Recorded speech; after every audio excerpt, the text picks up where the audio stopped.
Okay,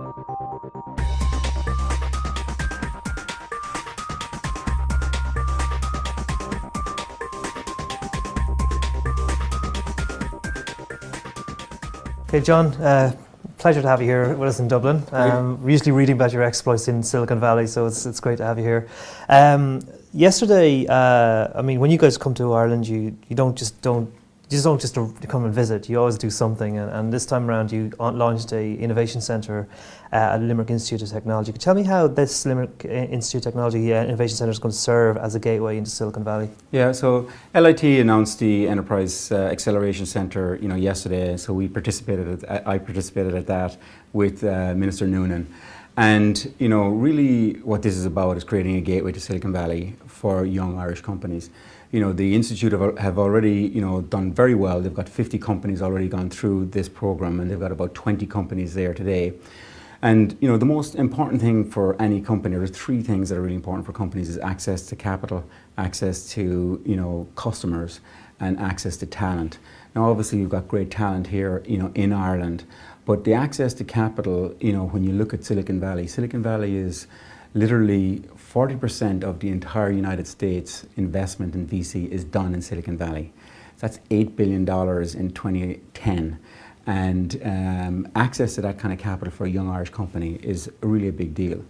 The other thing is access to customers. From a technology company, if I'm doing business with an Intel, I'm doing business with a Facebook or one of the big companies in Silicon Valley, that's a really big deal for a young company. And when you look at what's in Silicon Valley, it's the epicenter of technology. There are thousands of technology companies, the biggest names in the world. Over the last 4 or 5 decades, it has really led the way. And today there's almost more than $2 trillion in market cap of technology companies in Silicon Valley. So largest companies, largest place to get your venture, and that's creating that gateway for those companies. Now you guys got together with the ITLG back around 2007. You came to Ireland in 2008 with a big gathering in Dublin, which I can't forget because I remember in the room so full. But you all came back with this why not attitude, and it's refreshing to hear, particularly in an Ireland that has kind of been through a few tough years. But at the moment in Ireland, there is a lot of interest in technology. There is a lot of interest in creating these type of companies, and we've seen examples of people who can just go straight to Silicon Valley and create things. But ultimately, what most people would like to hear is it possible to really create? Like Finland has Nokia, Sweden has Ericsson, Germany has companies like Siemens. Is it possible to really create a multi-billion-dollar technology company from Ireland that could create many of the jobs that we hope to create in Ireland? Is it a pipe dream, or is it something that's really possible if we did the right things? And if so, what are those things? Yeah. Well, I absolutely think there is, and I think now is probably the best time ever. I know it's a little bit of heads down at the moment in terms of the Celtic tiger having been tamed by the unfortunate banking and property cycle, but at the same time, it's created. I've seen it personally. I've seen a much hungrier entrepreneur coming to Silicon Valley. And when I look at what is it going to take to make $1 billion company in Ireland, or what do we have the recipe there? The recipe is there in terms of talent. I think from a talent perspective, both from a technology perspective, financial, operationally, we're very, very strong. We may be weak in the areas of sales and marketing, but I honestly believe that's something that we can get over.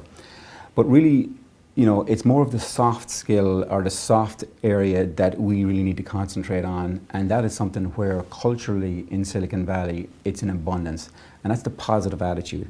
People go there with a really positive attitude that something can be done. They have big visions, big dreams. Kids walk out of university thinking, I'm going to create $1 billion company. They read on the newspaper, hey, Steve Jobs has done this, and Larry Ellison has done that. It's a complete, focus on the biggest game in the world, there. And I think that creates kids that have dreams and big visions. We need to have that. And unfortunately in Ireland, we've tended to be a little bit more negatively orientated. And we have been tough on failure. Yet failure is a learning in Silicon Valley. The founder of HP, his famous quote was, if you're not failing, you're not trying hard enough. And that's what it takes. And failure is a learning process. And for me personally, I've lived through working with US companies my entire life, even though I have an Irish accent. So I've lived that culture, and that creates a certain level of confidence and ambition, and that's what we need. And that's, I know we can do it, but we just got to believe we can do it, and we got to aim high. One of the things, again, I kind of admire about the ITLG is that you got together with the right intentions and you made things happen. You've created the Irish Innovation Centre in Silicon Valley in San Jose.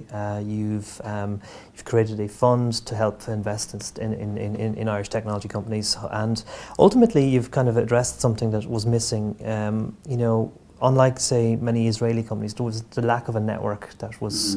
You know, despite the significant Irish diaspora and many people in international technology or any international firms that had been of Irish descent who had risen very high, there just was a missing link. But you guys seem to be addressing that, and in a very rapid fashion. How would you sum up yourself the kind of progress you've made in really about 4 or 5 years? Yeah, I've really been surprised, to be honest with you. I mean, I could say we planned all this very well, and you know, we figured it all out.